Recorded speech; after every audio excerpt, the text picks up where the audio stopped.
Ahora seguimos atrapados aquí en Romanos 12 con la parte final sobre la voluntad y nuestra entrega a la guía divina, el versículo 1. Así que, hermanos, os ruego, cosa que pudiéramos pensar que fuera innecesario, no lo es, tristemente, increíblemente, hay que rogar a tantas personas y a nosotros mismos, ¿no? En un momento dado, por las misericordias de Dios, que es todo lo anterior, todos los 11 capítulos anteriores, en donde esta epístola de Pablo a los Romanos es lo que yo estoy convencido de que en síntesis, el bosquejo de lo que Pablo entregaba en sus viajes misioneros a las iglesias primitivas.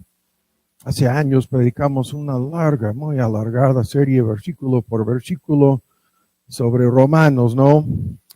Y siguiendo ese modelo, pero las misericordias de Dios son todo lo que Dios ha hecho para salvarnos por su gracia, ¿no? Justificarnos y redimir y rescatarnos y todo el paquete que viene tan detalladamente elaborado en los primeros 5 capítulos, luego a partir del capítulo 6 y alargándolo hasta el 7, 8, como hemos visto en esta miniserie, se aplica esta misericordia, esta salvación a nuestra vida cotidiana y la lucha con el pecado y el proceso de santificación.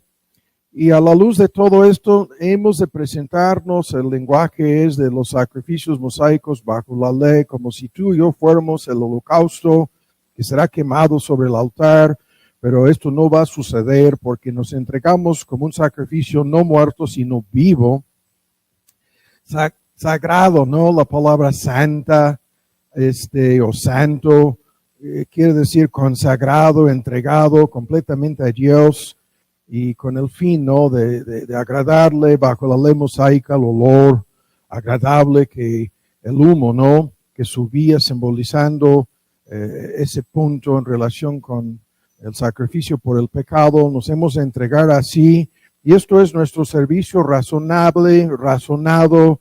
Si se traduce en nuestra versión antigua, culto racional, es una parte, ¿no? de nuestra adoración a Dios. Es lo mínimo que podemos hacer a la luz de lo que Cristo ha hecho por nosotros, es entregarnos completamente a que su voluntad se haga en nuestras vidas. El versículo 2, esto significa que ya no seamos conformados al mundo en sus concupiscencias y soberbia, sino transformados por la renovación de nuestro entendimiento. Y es tan solo así, ese es el prerequisito para que experimentemos esta voluntad de Dios, cual sea, dice la versión antigua, esta voluntad de Dios que se describe aquí como en 3 formas, ¿no? Como buena, agradable y perfecta para nosotros. Entonces aquí estamos, el tema a que agarrar el hilo y darle seguimiento una vez más el día de hoy. Hay en lo que estamos viendo ahora muchos medios de guía, muchos medios de guianza, en este punto estamos. Estos medios son primeramente la palabra de Dios en toda su plenitud. Segundo, la información correcta, los hechos, ¿no? Muchas personas toman decisiones sin saber todos los hechos. Y lo vimos, ¿no? La persona que se enreda en una compraventa y no sabe ni la verdad acerca de lo que se está comprando. Es un ejemplo clásico. Luego, un examen honesto de nuestros motivos es un medio tremendo de guianza, de dirección divina. El problema es que somos tan propensos al autoengaño, no somos personas capaces de enfrentarnos con la verdad acerca de nuestros propios deseos, anhelos y motivos en la toma de decisiones. Luego, un tema que hemos dejado pendiente, que es la perspectiva de otros. Lo mencioné terminando hace 8 días, este tema de los consejeros, que está por todos lados de la Biblia. Increíblemente, las personas que supuestamente andan buscando guía divina, muchas veces aún en un contexto cristiano, buscan a aquellos que saben de antemano que se van a poner de su parte, que van a estar de acuerdo con ellos. Créanme, esto lo hemos visto 1000 veces. se inclinen a buscar a aquel que les va a decir lo que quieren escuchar para que puedan interpretarlo como guía divina y luz verde, por favor. Y a los que les van a decir que no, o que están actuando en contra de la palabra de Dios, o que están corriendo, como vamos a ver otra vez el día de hoy, un enorme riesgo, ¿no? Al comportarse así. Esas son las personas que no quieren escuchar, ¿no? Y luego, en este asunto lo vimos hace 8 días otra vez, la conciencia desempeña un papel crucial en donde nunca hemos de tomar decisiones con una conciencia inquieta, lo que llamamos una conciencia limpia. Ese es un tema que todavía queda pendiente para verlo más a detalle. Hace 8 días vimos la gran necesidad de sabiduría. ¿Cuánto nos hace falta la sabiduría divina en este asunto, no? Y las personas, estaba tentado a hacer los bosquejos y en comparación y contraste, ver la persona necia en contraste con la persona sabia, ¿no? En la toma de decisiones, pero se nos acabó el tiempo. Y de igual manera concluimos con este asunto del miedo, lo que todavía tengo aquí en el pizarrón, ¿no? Y ese es el tema que vamos a volver a discutir en parte el día de hoy. El miedo y el hecho de que tantas personas, el hecho de saber la voluntad de Dios en algo no es suficiente, porque tienen miedo de las consecuencias, ¿no? De las posibles consecuencias de lo que pudiera suceder. Y el tema lo conocemos, es el tema de los riesgos, ¿no? Que están metidos de por medio en todas las decisiones importantes en la vida. Y entonces, aquí comencemos de nuevo. Y como lo hicimos hace 8 días, la meta en todo esto es que Dios, a través de su guía, nos va transformando a lo largo de un proceso en donde es la toma de decisiones cotidianamente. En realidad pueden ser 10,000 decisiones pequeñas a lo largo del transcurso de un solo día, y estas decisiones pequeñas y grandes se van acumulando para formar y moldear nuestro carácter y guiarnos, ¿no? en el camino de obediencia. Ahora busquen en Filipenses, por favor. Y como en una parte de este tema sobre la voluntad y la plenitud del Espíritu, tocábamos nuestra relación con Cristo como Señor y Salvador, el concepto bíblico de que somos esclavos, ¿no? De nuestro Señor. Eso es lo que la confesión del señorío de Cristo significa. Nos estamos entregando a Él como el dueño, soberano y Señor de nuestras vidas. Y en el contexto de esta esclavitud hay 2 metas. ¿Se acuerdan del argumento que tienen estos esclavos? Primero, la de obedecer al amo, nada más. Lo que queremos hacer es obedecer. Y como vamos a volver a ver aquí el día de hoy, este miedo de las consecuencias de obedecer es un enorme obstáculo. Ese es el obstáculo en el camino de cada persona en conversa incluso. La persona en conversa piensa, no, si yo fuera a arrepentirme, si yo fuera a entregarme a Cristo, esto echaría a perder mi libertad, mi felicidad. A fin de cuentas, se echaría a perder mi vida, ¿no? Porque este Dios, al reconocerlo como mi Señor, este Dios podría pedirme cosas las cuales no estoy dispuesto a hacer. Esto es el obstáculo frente a quien sea antes de su conversión. Y increíblemente, sigue siendo el obstáculo en la vida de, yo voy a decir en alguna medida, todos los creyentes se enfrentan con esto, como vamos a volver a ver el día de hoy. Pero la meta de obedecer y agradar, y es ahí en la palabra agradar que vienen todos los motivos, ¿no? Que nos impulsan, ahora en Filipenses, por favor. Y esto es lo que ya hemos visto, al reconocer a Cristo como nuestro Señor, el compromiso con Él es incondicional y nos convertimos en sus esclavos obedientes, humildes, que tan solo quisiéramos agradarle, ¿no? Y esto lo sigo diciendo, esto es el obstáculo en la vida del inconverso y en la vida de muchos creyentes. Ahora tenemos que apurarnos el día de hoy. En Filipenses 2 estamos. Y comencemos leyendo este texto que nos sirve de introducción a lo que vamos a volver a discutir. Filipenses 2, ¿ya lo tienen? En el versículo 12, por lo tanto, amados míos, como siempre habéis obedecido, esto es nuestro tema, los creyentes son los siervos de Cristo que le quieren obedecer. Y Pablo está en un sentido alabando y animando a los creyentes en Filipos al hablar así. Ustedes siempre han obedecido, no tan solo cuando Pablo estaba presente con esta iglesia en sus visitas, sino mucho más ahora, dice, que estaba ausente, estaban bajo la misma obligación de obedecer, ¿no? Porque no estaban obedeciendo en sí a Pablo, sino a Cristo, el Señor, cabeza, dueño de cada iglesia y cada creyente. Y dice, aunque yo no estoy, ustedes siguen con la misma obligación de rendirle obediencia a su Señor. Y ahora viene este texto, que es uno de los más citados del Nuevo Testamento, incluso discutido en diferentes formas, en donde nos vamos a meter para introducir el argumento. Mucho más ahora dice, que estaba ausente, ocupaos, en nuestra versión antigua, ocuparse. Esa palabra tan fuerte, ¿no? Ocúpense en vuestra salvación. Esto es el tema del que comenzó en Filipenses 1, la buena obra la perfeccionará hasta el día de Cristo. Esto es el proceso de transformación. Esto es incluso la guía divina y nuestra obediencia a dicha guía o guianza.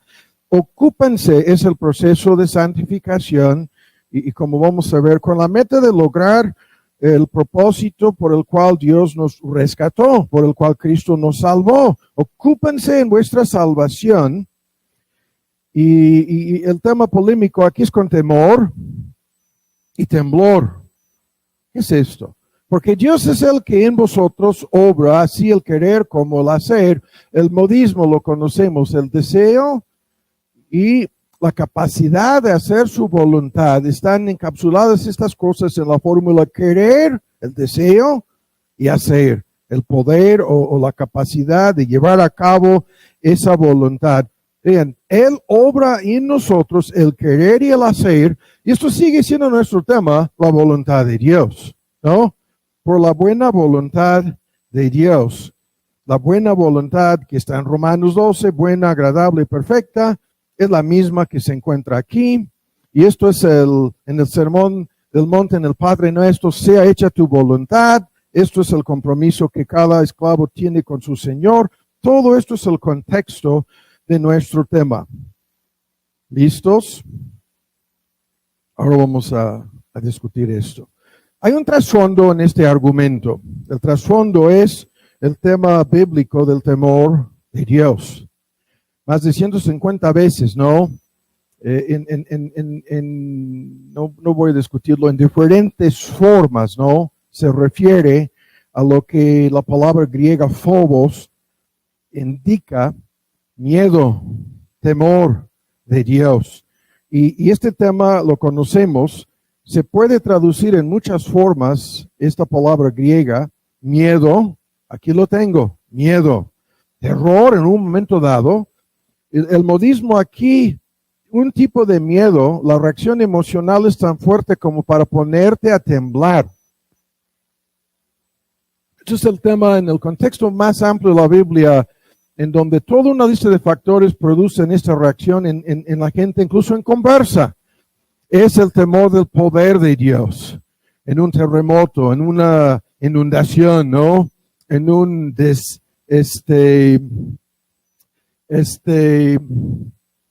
deslave, el temor de Dios, ¿no? Que viene, si ustedes no vieron los videos de la gente temblando en Ecatepec, en las lanchas o atrapadas en la azotea de su casa, o ya no me acuerdo, el martes en la noche tembló.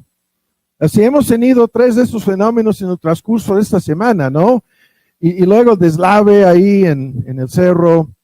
que podemos ver desde nuestra casa, ese cerro. Escuchan, estos fenómenos, ¿no? Del poder de Dios, combinados con, es un tema gigantesco en el Antiguo Testamento, combinando esto con la presencia de Dios y el temor del juicio de Dios, es lo que pone a la gente a temblar.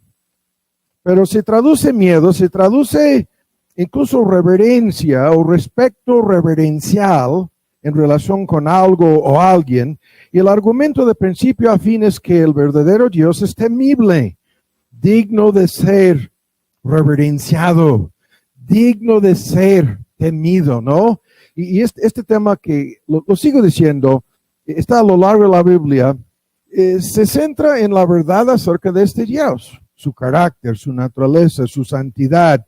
Y en la medida en que una persona se dé cuenta de esa realidad bajo convicción de pecado, esto comienza en la vida del inconverso, esto produce susto, fobia, ¿no? Phobos, la palabra griega, terror en un momento dado, hasta puede haber pesadillas, ¿no? Como lo que pasó con Juan Bunyan, en donde se levantaba en la mañana o se despertaba a la medianoche en la pesadilla y dice que había el olor de fuego y azufre tan solo en su pesadilla, ¿no? Pensando en esto. Y lo que produce estos es una larga lista de cosas. En la Biblia, lo que produce este temor de Jehová, que es el comienzo de la sabiduría, es la fe. Hay un vínculo directo entre el temor de Dios y la fe. ¿Qué es esto? El hecho de creer, aún intelectualmente creer la verdad acerca de Dios, produce temor en quien sea. Produce, en el Nuevo Testamento el argumento es miedo piadoso, miedo sabio, bueno, saludable, el temor santo, ¿no? Reverencial, que nos conduce a la obediencia, a la submisión a este Dios. En este sentido, la incredulidad produce lo contrario. Es increíble la gente temblando a la hora del movimiento de la tierra y la noche siguiente en el antro, bailando, ¿no? Y bebiendo y preparándose para cometer otros pecados, porque el susto ya pasó y en su incredulidad se acabó. La incredulidad produce lo contrario. En vez de miedo, en vez de terror, en vez de reverencia, en vez de respeto, en vez de sumisión y obediencia, la incredulidad produce lo contrario. Nosotros lo sabemos, no podemos detenernos más o más con esto, pero el punto es importante. Esta incredulidad se basa en la ignorancia, se basa en una actitud arrogante, se basa en la soberbia, ¿no? Se basa en una actitud frívola de personas que toman a Dios y le tratan con desdén, le ofenden a Dios en forma directa, ¿no? Porque estas personas necias, ¿no? No creen la verdad acerca de este Dios. Se convierten así en personas que la Biblia las califica a todas esas personas como necias. Lo que íbamos a ver y no lo vimos el domingo pasado. Son personas necias en sus juicios, en sus opiniones, en sus decisiones. Personas necias, ¿no?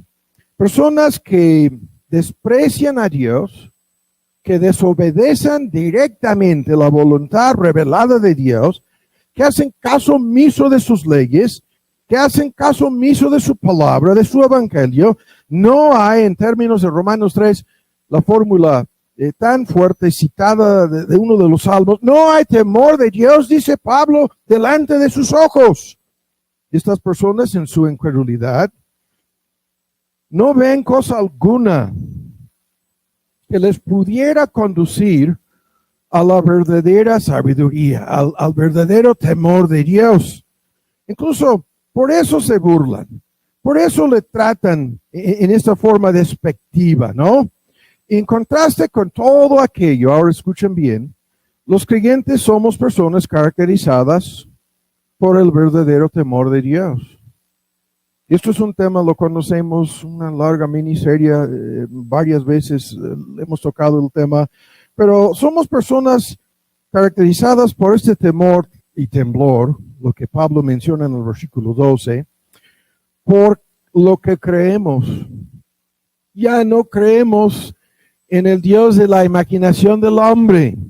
Ya no creemos en la religión de Barbie. ¿Cuántas veces, no? Algunas personas que no desconocen la religión de Barbie, ¿no?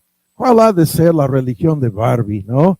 Es la religión humanista, antropocéntrica, en donde Dios desempeña el papel de Ken en la vida de Barbie, en donde quien tiene toda la responsabilidad de cumplir con cada capricho de Barbie. Eso es el porqué de la existencia de Ken. Y eso es exactamente la religión de medio mundo hasta el día de hoy. Dios tiene el propósito de cumplir con mis caprichos, con mis deseos, con mis sueños, con mi voluntad. Y en la medida en que cumpla con esto, estoy más que feliz en la religión de Barbie, ¿no? Pero los creyentes hemos abandonado de una vez para siempre la religión de Barbie, porque hemos conocido al verdadero Dios por medio de su evangelio y el milagro de su gracia.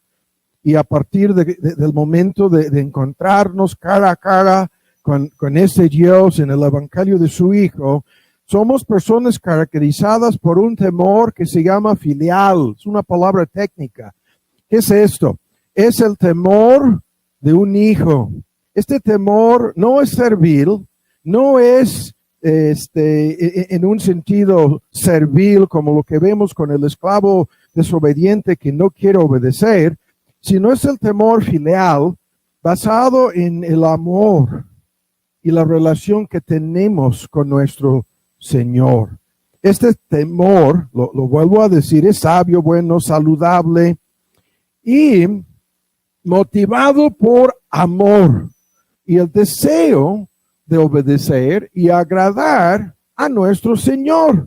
Ese es el contexto de lo que Pablo da por sentado al decirles a estos creyentes en Filipos que han de ocuparse en la voluntad de Dios para sus vidas, en su salvación, con temor, con temblor, dando por sentado todo lo anterior. Y el punto es, ven con mucha atención, primero, ocuparse. ¿Qué es esto?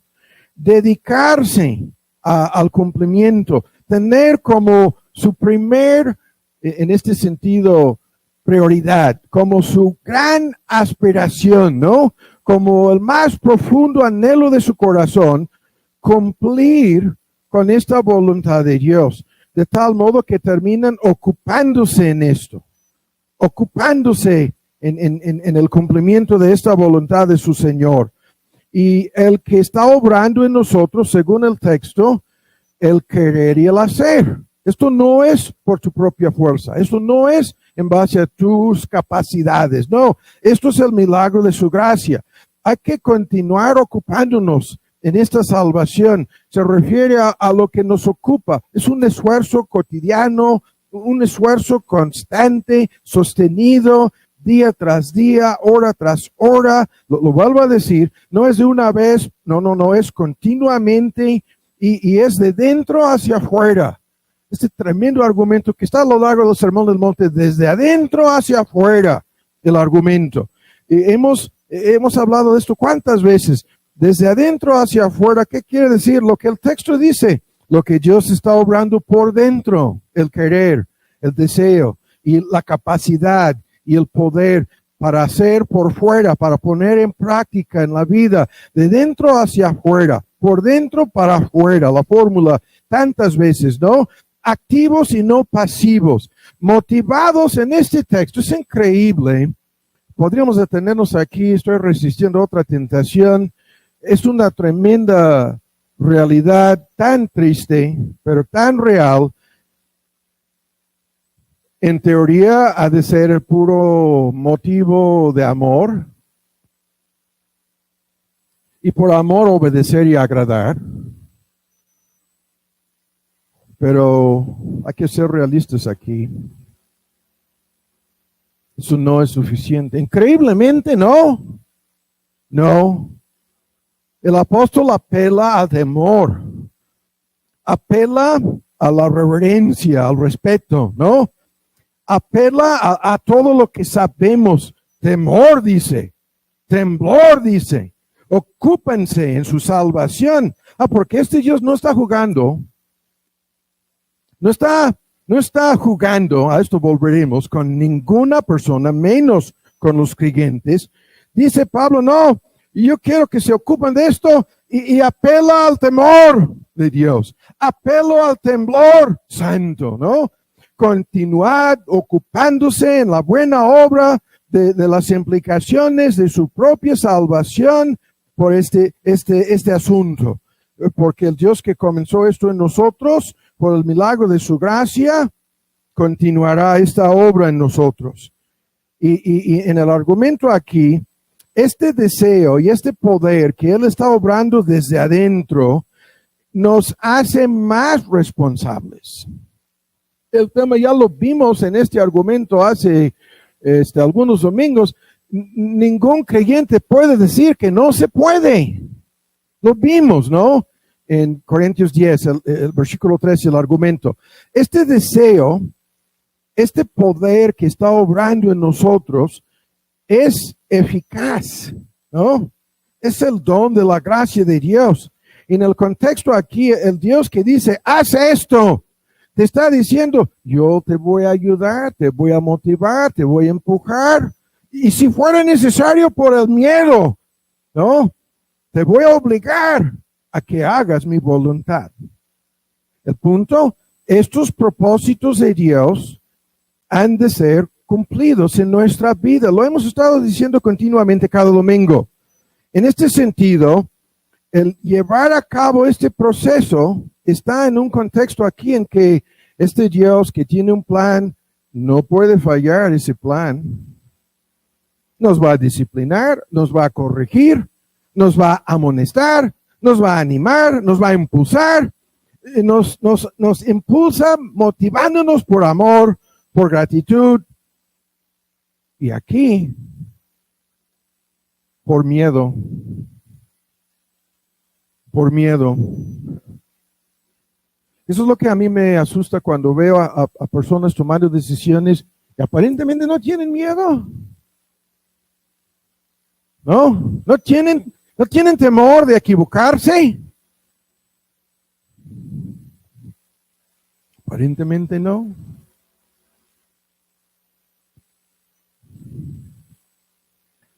La soberanía de Dios en este asunto, en vez de quitar tu responsabilidad, te hace más responsable. Más responsable. Y si esto no te infunde temor y temblor, no lo entiendas correctamente, ¿no?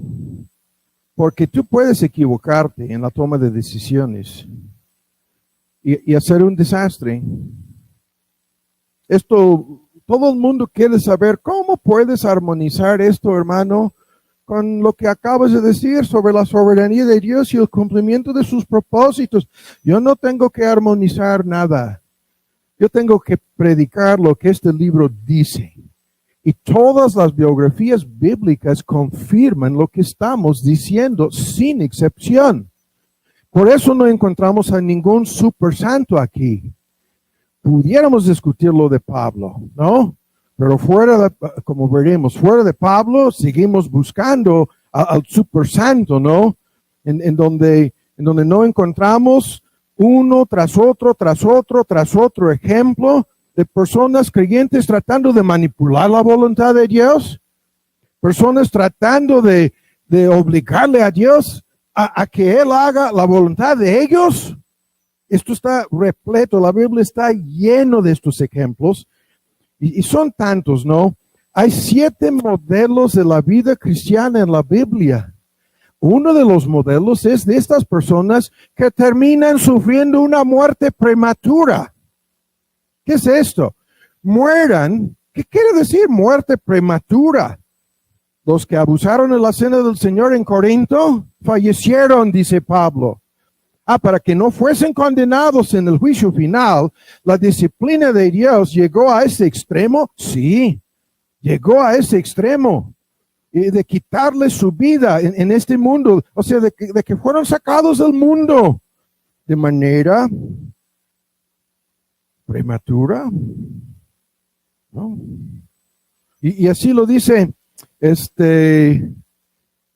que esta disciplina de Dios, estoy aquí adelantándome entre paréntesis citando de Hebreos, dice que si hemos obedecido a nuestros padres terrenales, ¿cuánto más hemos de obedecer al Padre de Espíritus? Y viviremos, dice.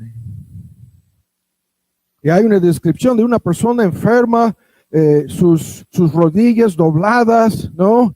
Ya se volvió una persona incapaz de hasta caminar y está en peligro de salir fuera del camino. Y el argumento ni lo vamos a discutir, ¿no? Es la triste realidad en esto. Con temor y temblor. Y si tú no conoces a ningún caso de una persona que haya fallecido de manera prematura, yo sí. No lo digo jactándome. Me da tanto miedo lo que sé acerca de estos casos, ¿no? Temor y temblor.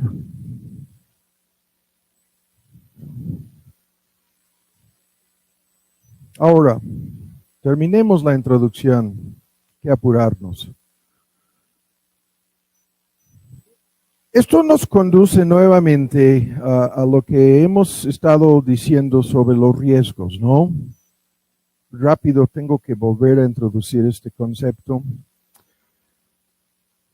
¿Hay riesgos de por medio en este asunto de la guía divina? Claro que sí.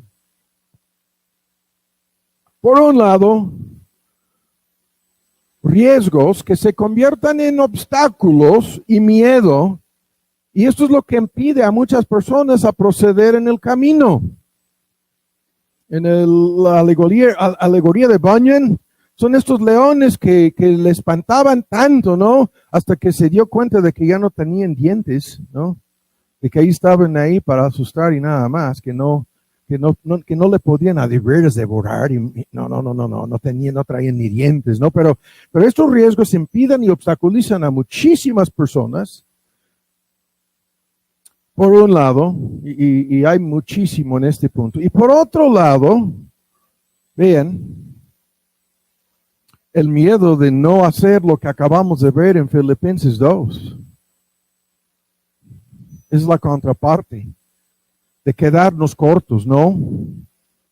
Y de no cumplir la voluntad de Dios en nuestras vidas. Entonces, aquí estamos.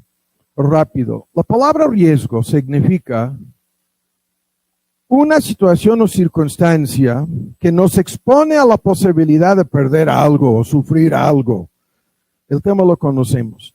Este algo puede ser, haz tu lista, una lesión, desgracia, sufrimiento, pérdida de dinero, pérdida de posesiones, ¿no? Pérdida de salud, de oportunidades, de ganancias. El riesgo te expone a la posibilidad de perder algo. Es sencillo, ¿no?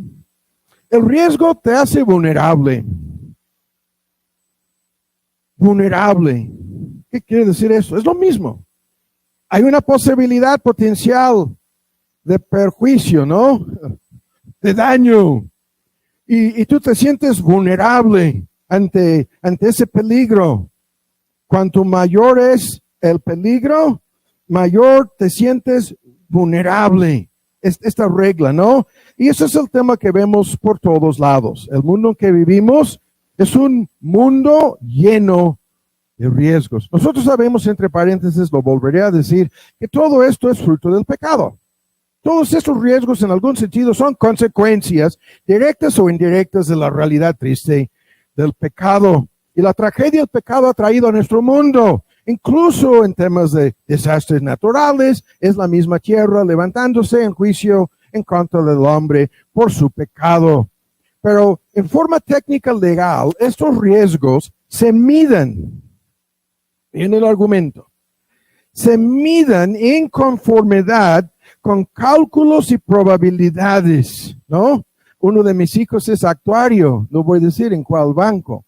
Los actuarios se dedican a hacer cálculos matemáticos para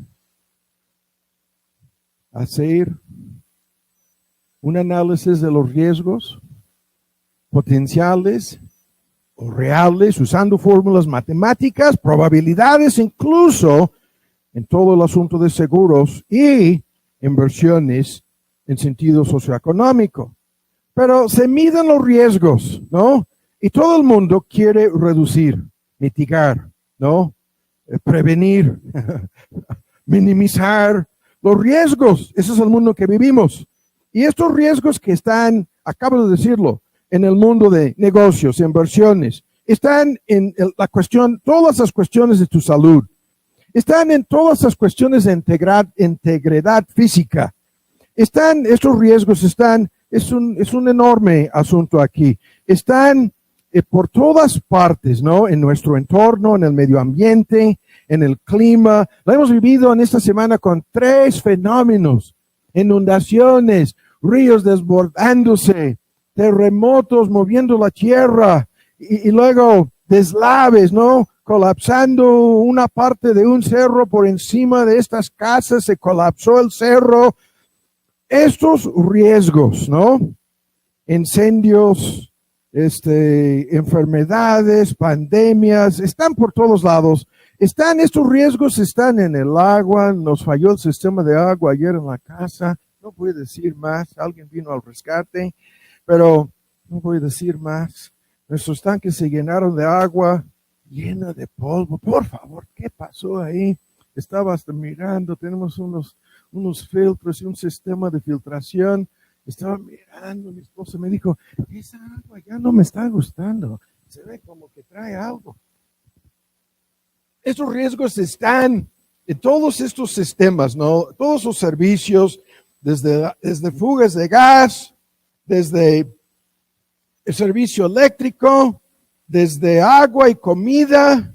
La lista es interminable. Si agregamos a esto los actores humanos, sean ladrones, mafiosos, autoridades, ¿no?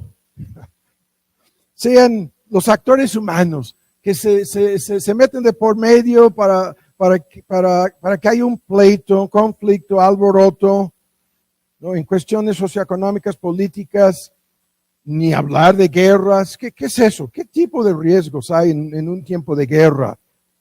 Todo el paquete lo conocemos, ¿no? Y estos grupos, la gran industria que se dedica a prevenir, se dedica a mitigar, se dedica a ayudar, ¿no? Desde agencias de gobierno hasta todos los sistemas que conocemos a nivel local, municipal, nacional.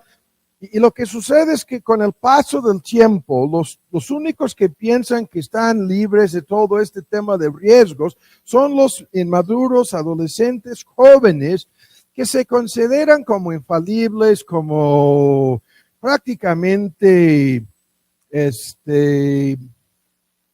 libres de cualquier riesgo por un tiempo. Y lo que pasa a todos nosotros es estos factores de riesgo que se van presentando, ¿no?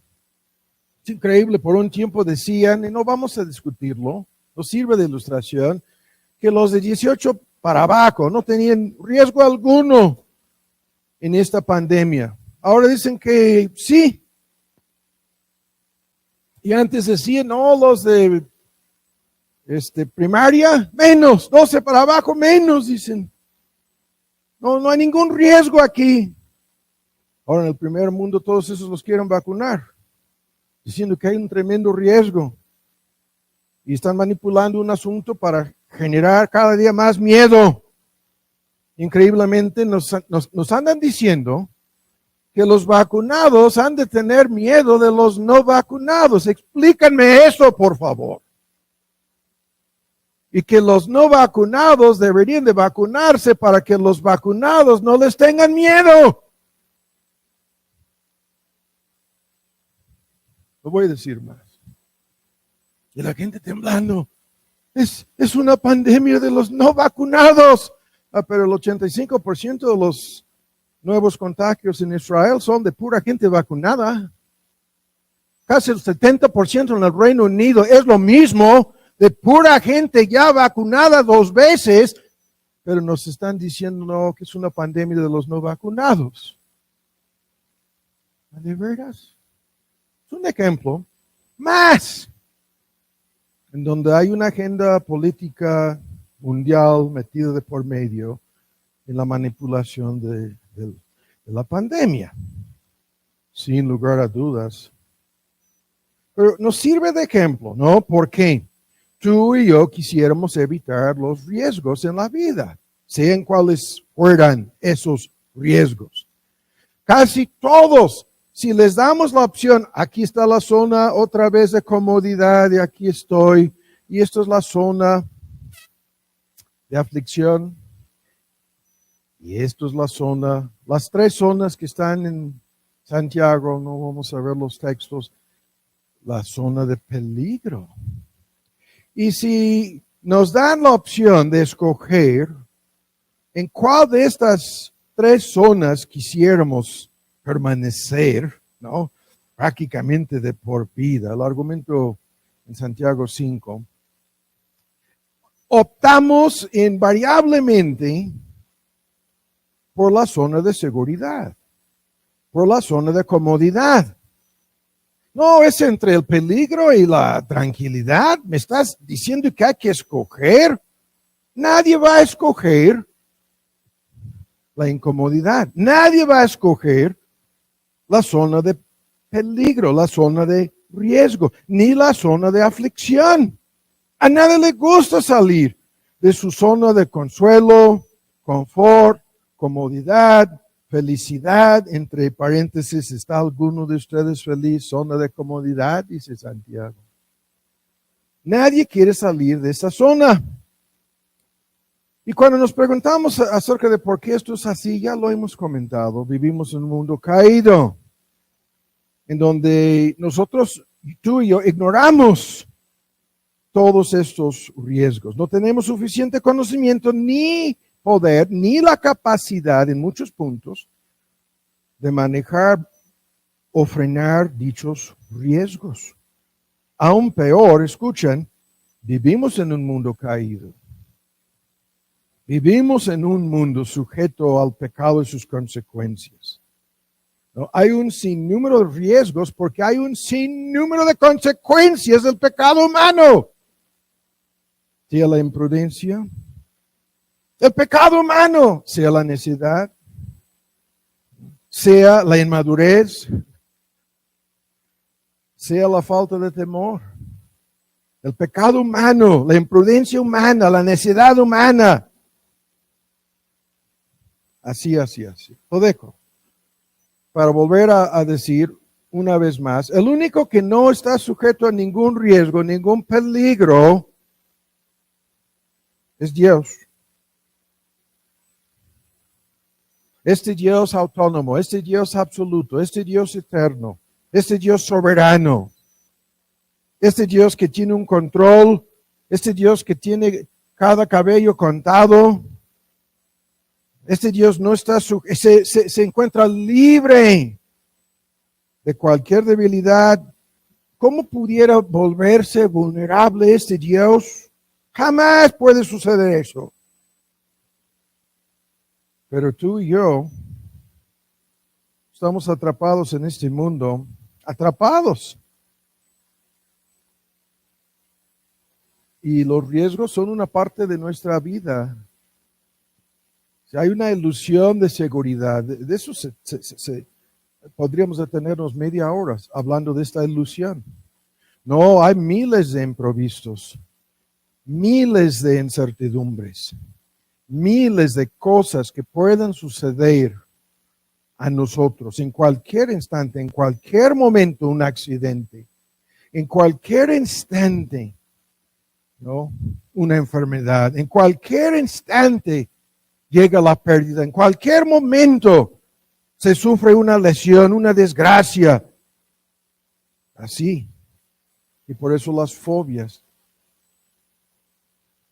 Increíble las fobias. Ahora, aquí estamos, vamos a 2 de Corintios 6. Increíble, no voy a repasar la lista. Cada otro día hay nuevas fobias, ¿no? Y las fobias son la reacción de miedo ante un supuesto riesgo. Estas fobias, ¿no? En donde increíblemente la gente, página tras página, libro tras libro, ¿no? Programa tras programa sobre las fobias. Esto más increíblemente en el primer mundo que en los demás países. Y la gente que no tiene miedo alguno, en teoría, de Dios, no tiene temor de Dios. El temor de Dios ni está frente a sus ojos, la fórmula apostólica. Y ahí temblando frente a las fobias, ¿no? Lo estamos viendo con la pandemia. En donde lo sigo diciendo, a menos que tú estás en una categoría, el 99.9% de las personas se recuperan y ya se han recuperado de COVID. Y la gente temblando como si fuera el fin del mundo. Ahora, en 2 de Corintios 6, la ilustración que estamos dando es de que esto es la realidad. Ahora, veamos esta realidad en la vida de Pablo. Y hay muchas cosas aquí, no las vamos a discutir el día de hoy, son temas que conocemos. 2 de Corintios 6, ¿ya lo tienen? Ahora, hay en lo que algunos llaman catálogos, ¿no? Listas, y es una tras otra, tras otra, tras otra en la vida de Pablo. A esto vamos a llegar, es lo más espantoso aquí. Hay una mini fórmula. En 2 de Corintios 6, ¿ya lo tienen? En el versículo 4, se esforzaban para comportarse como buenos creyentes, como ministros de Dios, y entre paréntesis, ¿no? Llevamos años luchando, dame el púlpito. Personas que ni siquiera son buenos creyentes, ¿quieren ocupar un púlpito, por favor? No, hay un perfil. No, si ni eras buen creyente, ¿cómo te atreves a decir, hay que darme el púlpito? No. Y estas iglesias en donde tienen en el púlpito personas que a sabiendas saben que no son buenos creyentes, ahí los tienen así sujetos, ¿no?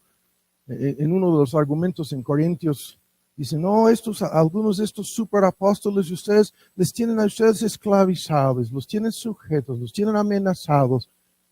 Pablo está así, ¿cómo es posible? Es el prefacio. Habiéndonos comportado como ministros de Dios, y la lista, una triple división, en mucha paciencia, en tribulaciones y necesidades. ¿Qué es esto? En muchas aflicciones, necesidades y angustias que le sobrevinieron a Pablo en la providencia divina. Hay tres clasificaciones aquí de riesgos. Vean, primero, aflicciones, necesidades y angustias que le sobrevinieron, lo vuelvo a decir, en la providencia divina. No le dejaba a Pablo permanecer en su zona de comodidad. Buscamos incansablemente un ejemplo en donde Pablo se encontraba en su zona de confort. Y seguimos buscando. Su testimonio dice que no. Luego, la segunda subdivisión, ven lo que dice en el versículo 5, azotes, cárceles y alborotos. ¿Qué es esto?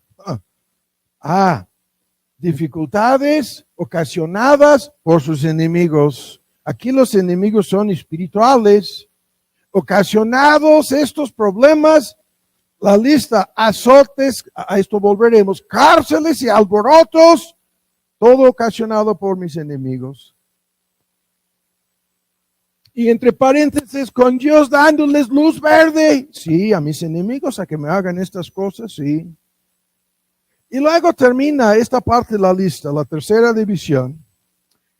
En el versículo 5, trabajos, vigilias y ayunos, ¿no? Y en esta tercera división o clasificación son las dificultades y pruebas que él mismo aceptó voluntariamente en su servicio para su Señor. Hay un gran argumento aquí, no vamos a detenernos. Tribulaciones, presiones al principio de la lista que le sobrevinieron, ¿no? En la providencia divina, todo tipo de problemas y dificultades. Vuelven a ver al principio de la lista, al final del versículo 4, tribulaciones, luego necesidades. ¿Cómo es posible que este es el hombre más importante en la historia del cristianismo, hablando de hombres o de nuestro Señor? ¿Cómo es posible que este es el teólogo más dotado? Este es el que hizo una visita preliminar al cielo y regresó, el único que hizo eso, nadie más. Este es el que recibió tantas revelaciones, ¿no? 14 libros, incluyendo Hebreos del Nuevo Testamento. Vean, este es el hombre más importante, más necesitado, y él dice, ¿en necesidades? Estas necesidades que nos ponen a prueba, ¿hasta cuál punto somos capaces de aguantar y soportar necesidades no suplidas? Esa es la idea.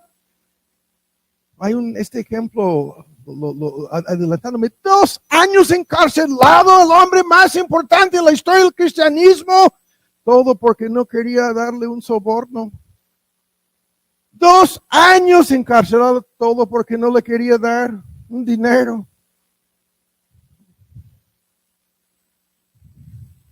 Increíble. Necesidades. Combinado con la palabra angustias, que es una de esas palabras que describe una persona puesta contra la pared, en donde no tiene salida, no puede maniobrar, no puede hacer nada para librarse, está contra la pared, en un estado de angustia. Pablo, aprietos, ¿no? Se traduce así en algunas versiones, angustias, en donde no hay posibilidad de salir huyendo, no, escapar, no. ¡Cuánta angustia! Y luego ni hablar de esto de sus enemigos, azotes, dice, ¿qué es esto? Lo volveremos a ver. 8 ejemplos de esto en el libro de los Hechos. Pablo azotado, 8 veces azotado. Cárceles en Filipos, en Jerusalén, ¿no? En Roma, en Cesarea, 2 años encarcelado. Pablo encarcelado. Y luego la palabra, la conocemos aquí, alborotos. Es una palabra técnica que habla de motines en donde hay violencia, y estas realidades en Antioquía, en Listra, en Filipos, en Éfeso, en Jerusalén y en otros lugares de los cuales el libro de los Hechos no narra. Muchos nunca lo han entendido. Lucas comienza a viajar con Pablo 16 años después de su conversión. Y hay cantidad de cosas, lo vamos a ver en un momento, que no están registradas en el libro de los Hechos, que sucedieron antes de que Lucas comenzara a acompañar a Pablo y a apuntar la narración que tenemos.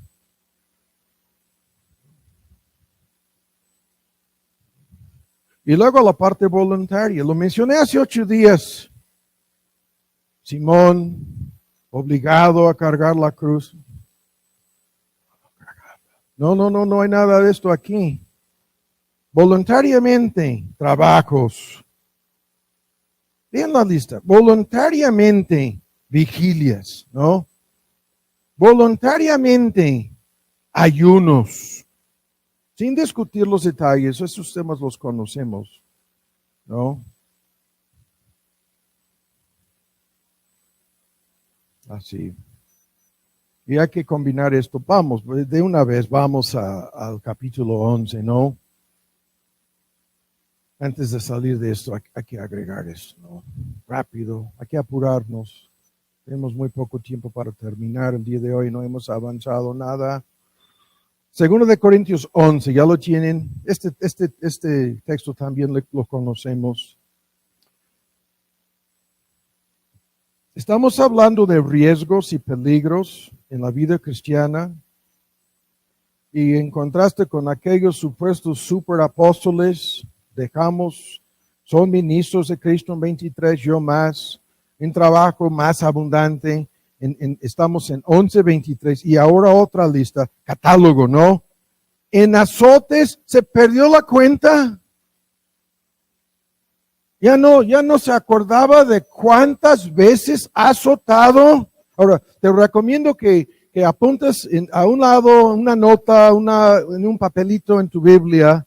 No lo vamos a poner aquí. Cada una de esas palabras. Azotes. Sin medida. Se perdió la cuenta de cuántas veces.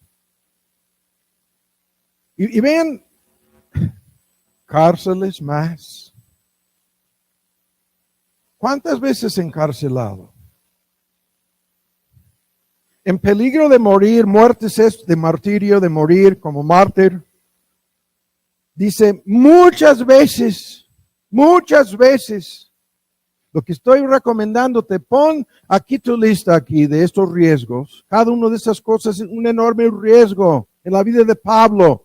Y de este lado los riesgos a los cuales tú y yo estamos sujetos. Contraste, comparación. Haz la lista. ¿Qué dice? Caramba. Muchas veces en peligro de entregar mi vida como martirio. Y luego la lista tan discutida, esta lista en 24, 5 veces de Deuteronomio 25, si no me equivoco, la fórmula 40 azotes, 39, 40 azotes menos 1 de parte de los judíos en la sinagoga. 5 veces. Hay descripciones las más horribles de los historiadores, de cómo les medio desnudaron y los pusieron así, de rodillas, boca abajo, y comenzaron. Y tú y yo después de 3, no dice, no 3, 39 azotes. Y el daño permanente al cuerpo. Las heridas, ¿no? Que no se sanaban bien. 5 veces. En 25, 3 veces. Y muchos argumentan que estas varas las usaban los pueblos gentiles o romanos, autoridades romanos. No vamos a discutirlo. Pon ahí 3 veces con un bat de béisbol. ¡Bum! ¿No? Azotado con varas. Haz la lista aquí. Peligros y riesgos. Una vez apedreado. Y lo dejaron en teoría ahí por Listra, ¿no? En Hechos. 3 veces. Esto es antes del naufragio rumbo a Roma. Se escribió esto antes. Entonces ya van 4. 4 veces naufragio. Es un tema espantoso aquí. Los historiadores dicen, es algo tan curioso, que probablemente Pablo viajaba más que cualquier persona, con quizás algunas excepciones, en el mundo greco-romano de aquel entonces, como para sufrir 3 veces naufragio. Y en uno de estos naufragios se quedó, la palabra aquí es 24 horas.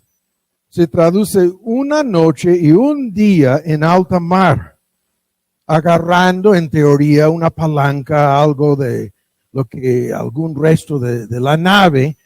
24 horas flotando en alta mar.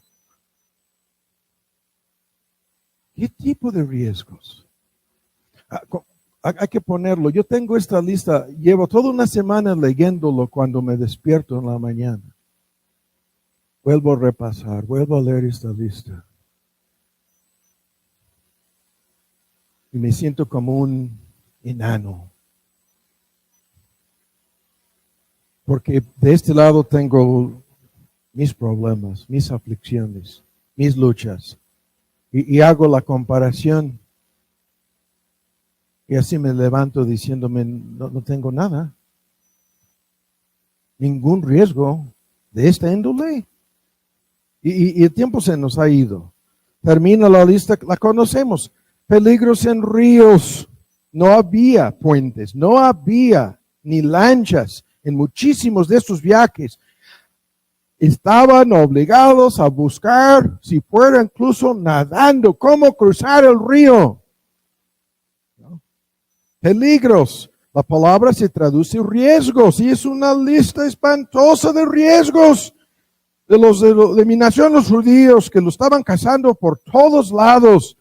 Luego los pueblos gentiles, sobornados muchas veces por los mismos judíos o aliados con los judíos en oponerse. Y entre paréntesis, escuchen lo que voy a decir aquí. Los apóstoles de nuestro Señor Jesús y en la iglesia primitiva, los primeros misioneros y evangelistas, salieron, escuchan, a oponerse a todas las religiones, sin excepción. Salieron a decir a todos los grupos paganos, sin hablar de los judíos, su religión es falsa. Salieron a algo tan revolucionario como para poner de cabeza al mundo antiguo. La gente, no, ustedes hablan en contra de la secta católica y los adventistas y los mormones se oponen. Igual como en aquel entonces, igual. Se oponían a todas las religiones falsas y a todas las sectas, sin excepción. ¿Y qué es lo que lograron? Lo imposible. Se oponían a la religión de todos. En cada lugar a donde iban llegando, el pleito comenzaba primero con los judíos y después con los demás. Por eso, cárceles más, azotes más. Y esta lista. Peligros en la ciudad, en el desierto, caminaban por el desierto. En alta mar, ya lo vimos. Y lo peor aquí, entre falsos hermanos, con todo su discernimiento apostólico, se iban ahí infiltrándose a las iglesias, falsos hermanos. A esto se refiere aquí mismo en otro texto como disfrazándose, el diablo mismo disfrazándose como ángel de luz. Falsos hermanos. Y nosotros pensamos, caramba, nosotros sabemos algo sobre esto. Quizás la única cosa. Y luego, en trabajo arduo, fatiga, vigilias, desvelos, hambre, sed, desnudez, frío. La descripción es la más espantosa. Sin hablar de los problemas en las iglesias. Cosas que no le obstaculizaban su descanso, estos problemas, ¿no? Perdía el sueño, Pablo. Ansiedades y preocupaciones en relación con cada iglesia, cada obra, la oposición del enemigo. Increíble. Debilidades, falta de entendimiento, los judaizantes, los gnósticos, los creyentes inmaduros, las personas enviadas directamente por el diablo para dividir y confundir y tratar de apoderarse de la obra. Y la lista termina diciendo, sin hablar de lo que la versión antigua dice, me agolpa, eso, está pegando esto todos los días. La preocupación por todas las iglesias, dice. Y me levanto leyéndolo diciéndome, estoy en mi zona de confort. Estoy en mi zona de comodidad. No tengo ningún problema en mi vida. Cero. En contraste, en comparación. Y este apóstol que no sabía de dónde vendría el próximo peligro, de dónde surgiría la oposición. Increíble la lista. Que hemos repasado a propósito. No hemos dejado el tema. Y tú y yo estamos preocupados por el virus. ¿Cómo? ¿Cómo? ¿Preocupados por el virus? ¿En serio?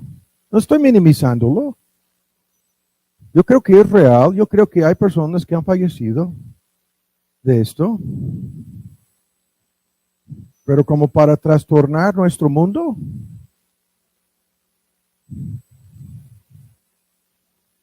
O haz tu lista. Si tú dices, no, estoy 3 veces vacunado, ya no me importa el virus. God bless you. I hope that's true. Tengo mis dudas. No voy a decir más.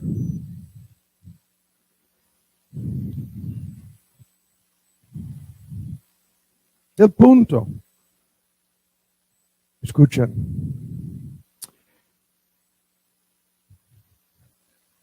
La única opción en todo este asunto, la guía divina, ¿no? Nuestro miedo a hacer la voluntad de Dios, ¿no? Es qué tipo de riesgos estamos dispuestos a aceptar.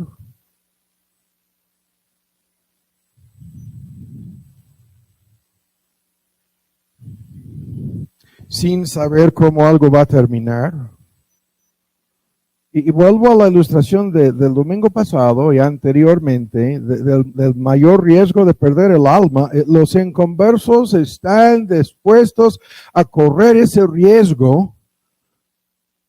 Entendemos a veces, probablemente muchas veces sin entender ese riesgo realmente.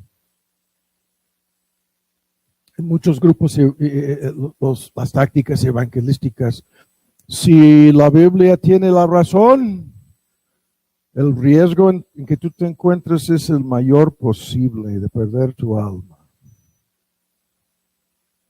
Y en contraste, si la Biblia está equivocada, simplemente voy a desperdiciar mi vida siguiendo a este maestro. Es una táctica evangelística, ¿no? Supuestamente. No es lo que nuestro Señor Jesús advertía tantas veces, perder tu alma a cambio del mundo. A cambio de lo que el mundo te puede dar, a cambio de honores, a cambio de dinero, a cambio de poder, a cambio de placer, a cambio de hacer tu voluntad con tu vida, pones en riesgo tu alma.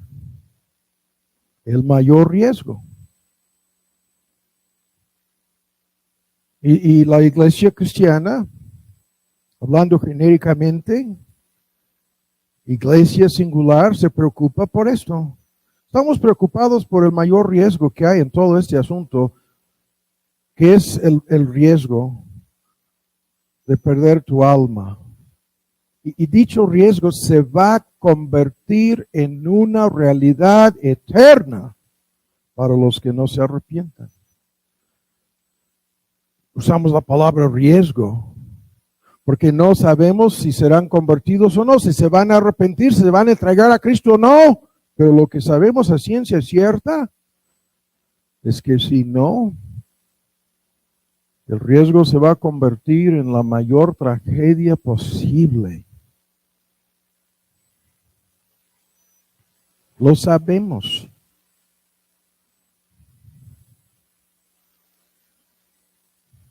Sí.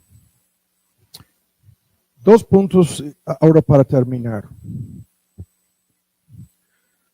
En el tiempo que nos resta, A lo mejor tan solo vemos el primer punto. Déjame ver aquí. Es que este reloj sigue fallando. Por primera vez estoy mirando a este y a este. Ok. Terminemos con 2 puntos. Ahora, en este asunto estamos detenidos. Estamos planteando un argumento. Lo estoy elaborando. Algunos piensan innecesariamente, supongo. Para ahora decir esto. En la guía divina, donde tú tienes que enfrentarte con el miedo de las consecuencias de hacer la voluntad de Dios, en vez de no hacer la voluntad de Dios, lo que señalábamos al principio. Ahora escuchen, si tú haces la voluntad de Dios y surgen estos problemas, estos dilemas, ¿no? Estas dificultades que de manera predecible podrías ver. Si yo me entrego a hacer tal o cual cosa, lo que Dios me está pidiendo, lo que voy a tener que sufrir, el riesgo se va a convertir en una realidad. Lo que le pasó a Pablo. De esto le hablaba a Ananías, recién convertido, fue enviado a decirle, te voy a hablar de todo lo que vas a sufrir, hombre. Ahora escuchen. Este Dios que te está guiando a decir no a tu miedo, a entregarte a hacer su voluntad. La lista aquí ni voy a apuntar nada, se nos va a acabar el tiempo. La lista la conocemos, escuchen. Este Dios nos puede rescatar de cualquier de estos peligros. Esto es la historia bíblica, ¿no? Algunos de esos domingos voy a predicar un sermón donde voy a mostrar todos sus ejemplos. La lista que voy a dar aquí es muy abreviada, ¿no? Abraham es enviado a hacer la voluntad de Dios, que significa sacrificar a su hijo en el momento en que tiene el cuchillo levantado. Dios le rescató. Como un tipo de resurrección de los muertos, dice Hebreos. La historia de Abraham, Isaac, subiendo al monte para entregar como sacrificio Isaac sobre el altar. Génesis 22. Y la lista es interminable. Es toda la Biblia. Moisés y el pueblo judío atrapado frente al mar rojo. Estar firmes, dice. No muévanse. No entren en pánico. No tengan miedo. Nada de esto. Y vean la salvación que el Señor hará. Y la lista. Daniel en la fosa de los leones. Y el rey Darío. Tu Dios tiene miedo de mirar. Está como hablando a ver si me va a contestar. Tu Dios te habrá librado de los leones, dice. Hasta escuchar la voz de Daniel. Dios te puede librar. Los ejemplos que estoy citando, interminables, de personas que se metieron de por medio en lo que parecía ser más que riesgo, y en cada ejemplo, las personas fueron libradas. Apuntan este texto. Es lo que se dijo David a sí mismo. Al ver lo que estaba al punto de hacer con Goliat, sus palabras, fuese león, fuese oso, tu siervo lo mataba.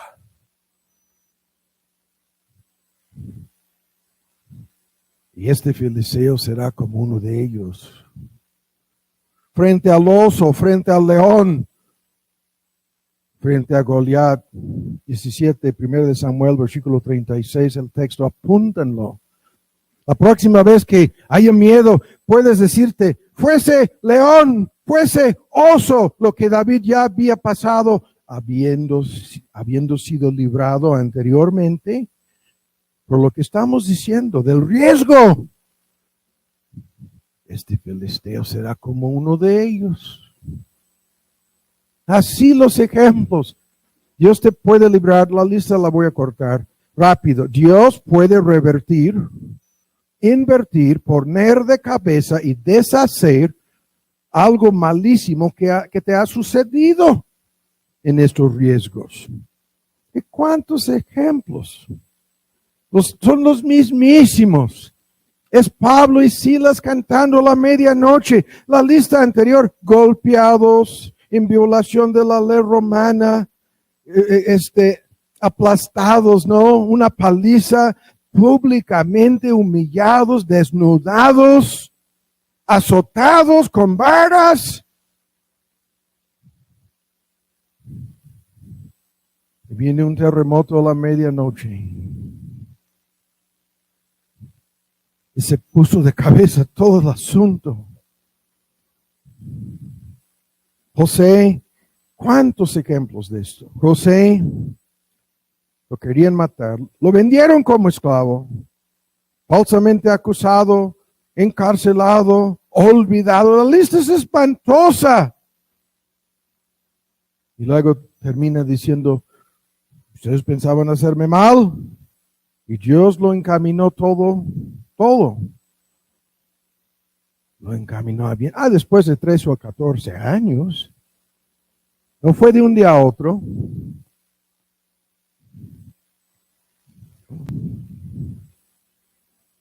Y así la lista, no, la voy a cortar, ya no. Puede invertir. El más conocido ejemplo, Job. Todo invertido.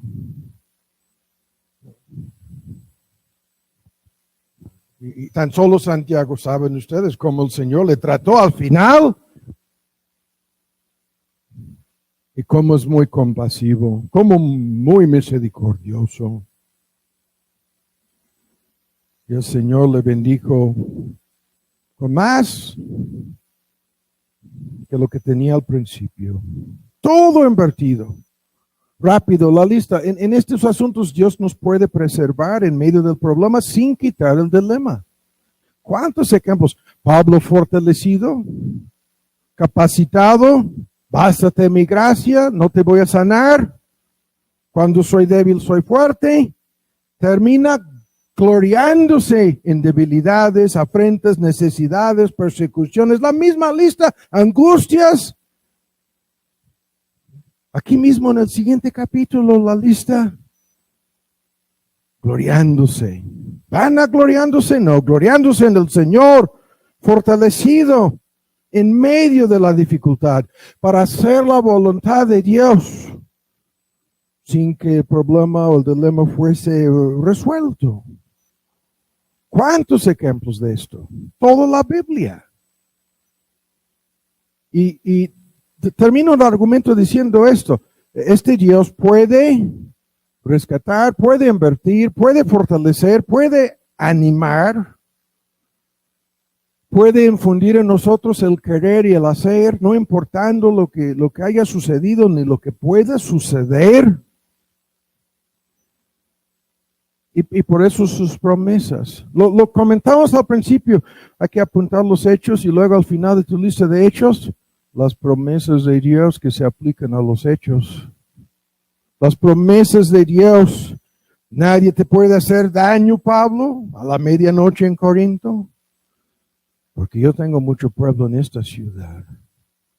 La jactancia, aquí en un sentido correcto, la jactancia, el Señor es mi ayudador. No temeré lo que me hará el hombre, ¿no? Hebreos 13. La réplica, la respuesta, lo que me pudiera hacer cualquier hombre, el Señor es mi ayudador. No te desampararé, ni te dejaré. El texto tan conocido en Hebreos. Y repetidas veces el argumento. Nos anima toda una lista de promesas. El Señor nos proporciona libertad en la esclavitud. Vean la fórmula, libertad en la esclavitud, fortaleza en la debilidad, consuelo en la tribulación, gozo en la tristeza, riquezas en la pobreza, paciencia en la aflicción. Esto es así. Esto es la forma en que esto funciona. Y en la medida en que la persona se deja paralizar por el miedo, echándose para atrás, no obedeciendo, se va a meter en problemas. Así, ¿no? Entonces, para concluir el día de hoy, el último punto es este. Y aquí vamos a abrir el camino para más cosas. Tú tienes que sentarte a hacer un cálculo. Muchos dicen en la guía divina, muchos libros no te aconsejan, haz tu lista de pros y contras, ¿no? Yo no estoy diciendo que esto sea malo o innecesario. Lo que yo recomiendo a muchas personas en la toma de decisiones trascendentales en la vida es, pongas aquí lo peor que puede pasar. Lo peor que pudiera suceder al final de tu lista de pros y contras, ¿no? Antes de tomar esa decisión, ¿no? Y es un gran argumento en donde hay que aceptar el riesgo, hay que enfrentarse con el miedo y hay que entender que en el peor de los casos, ¿no? En un contexto cristiano, lo peor que te pueden hacer es matarte. Eso es lo que Pablo tenía frente a sus ojos todos los días. Tu salida, tu muerte, tu éxodo, tu rescate, ¿no? Será sacado de este mundo, lo peor que puede pasar. Ponlo así con la pandemia, por favor. Y no te comportes como los que no tienen esperanza. Por favor. Hay que tomarlo en cuenta. Lo peor que te puede hacer la pandemia es mandarte más pronto al cielo, si así lo quiere Dios.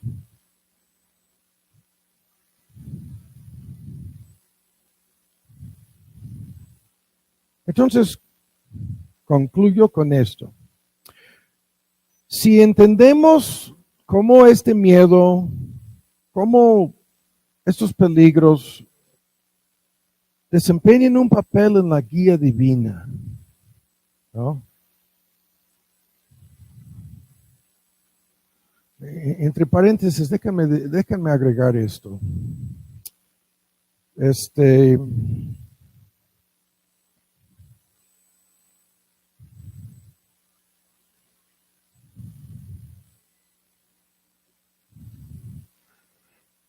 En el argumento en que voy a leer, dice, manteniendo una buena conciencia, los que murmuran en contra de nosotros, que sean confundidos, es mejor que pedezcáis haciendo bien. Primera de Pedro, que da 10, 15 reglas para los que sufran y se meten en problemas.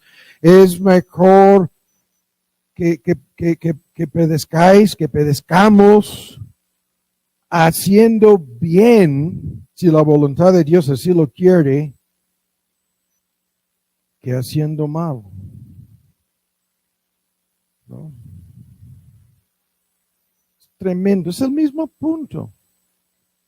Con una buena conciencia, si voy a sufrir, si estas son las peores consecuencias, si estoy haciendo el bien y así lo quiere Dios, adelante. Bienvenido a ese riesgo, a ese peligro. Pero termino con esto. Hay en lo que voy a introducir aquí un tema que dejaremos sobre la mesa el día de hoy para darle seguimiento. Muchas personas quieren saber, en este contexto con el cual empezábamos, ¿no? Del señorío de Cristo, somos sus siervos, su servicio implica todo este miedo. Lo que muchos quieren saber es qué tipo de obediencia pide Dios de los creyentes. Y de entrada, hay que decirlo, no se trata de una obediencia perfecta. Cuidado, Tomás. Pero estos perfectos no existen. La voluntad de Dios es buena y perfecta. Y nuestra meta es de obedecerla completamente. Pero nadie hace esto a la perfección. La salvación no es por obras, obviamente. Y nadie puede decir que su obediencia es perfecta, sin defectos, sin mancha. No, nuestras mejores obras son presentadas a través de Cristo. Son limpiadas de todos sus defectos y debilidades mediante Cristo. Cantidad de textos hablan así. No es tu obediencia perfecta, absolutamente como si fueras un super santo. No. Escuchen lo que voy a decir. Lo que Dios pide es obediencia personal. ¿Qué quiere decir eso? Obediencia personal.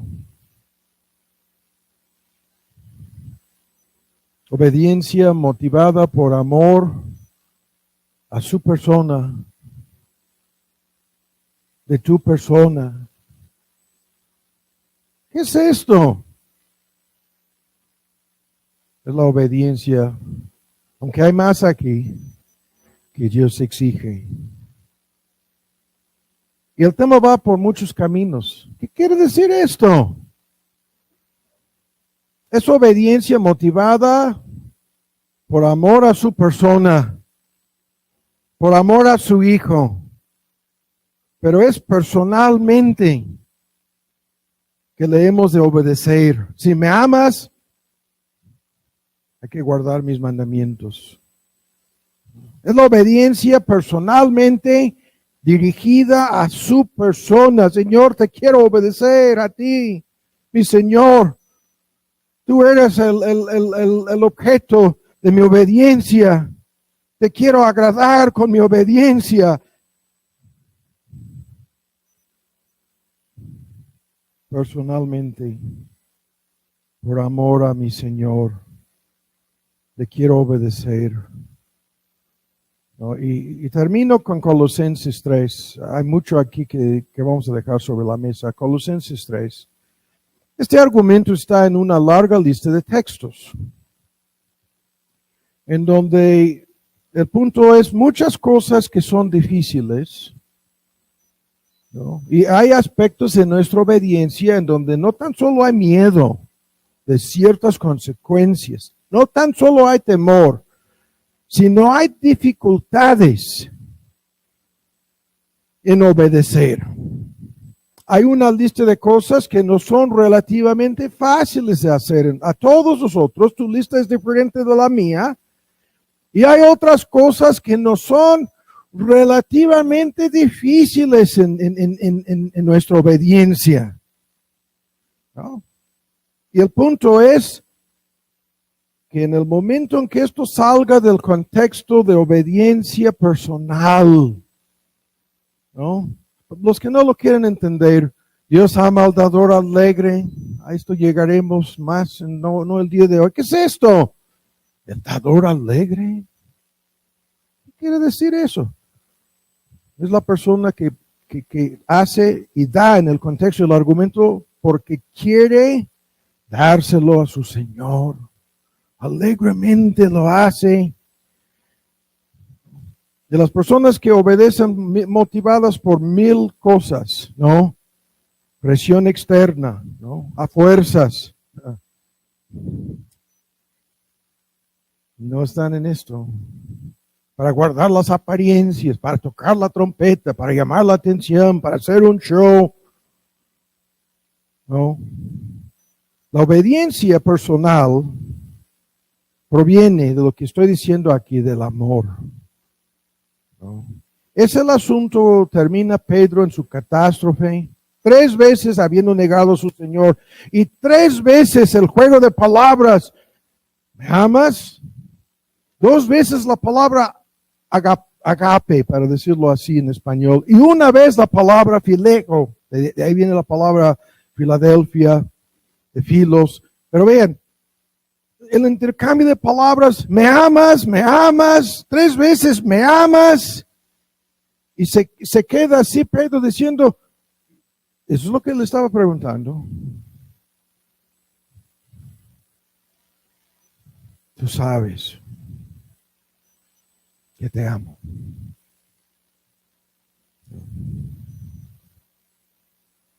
Que te tengo afecto, que siento afecto, que siento un amor inteligente, un amor de compromiso, un amor de propósito para contigo, un amor de devoción.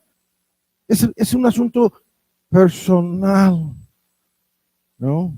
Y si va a ser restaurado personalmente por su Señor, a su obra apostólica, Pedro tiene que demostrarle qué tipo de obediencia es el que el Señor le pide a Pedro. Es este tipo de obediencia.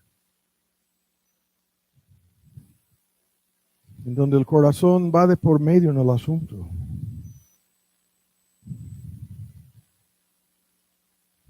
Y no vamos a ver lo de Colosenses. Este es el tipo de obediencia. Y termino ilustrándolo, ¿no? Harás esto, tú, y te llama por tu nombre. Harás esto tú, Pedro, por lo que es este asunto de tu amor por mi persona. Lo harás por mí, Pedro, lo que te estoy pidiendo. ¿Ven cómo lo estoy diciendo aquí? Me vas a obedecer en tal o cual cosa que te es tan difícil, en donde hay riesgos de por medio, incluso por amor a mi persona lo harás. Porque me reconoces como tu Señor y me quieres obedecer y me quieres agradar. Y por lo que yo estoy sembrando en tu corazón, el querer y el hacer. El Pedro que se jactaba de hasta la cárcel y la muerte. Y luego eso es el anuncio. Una vez restaurado, a la muerte irás, Pedro, mostrándome esto.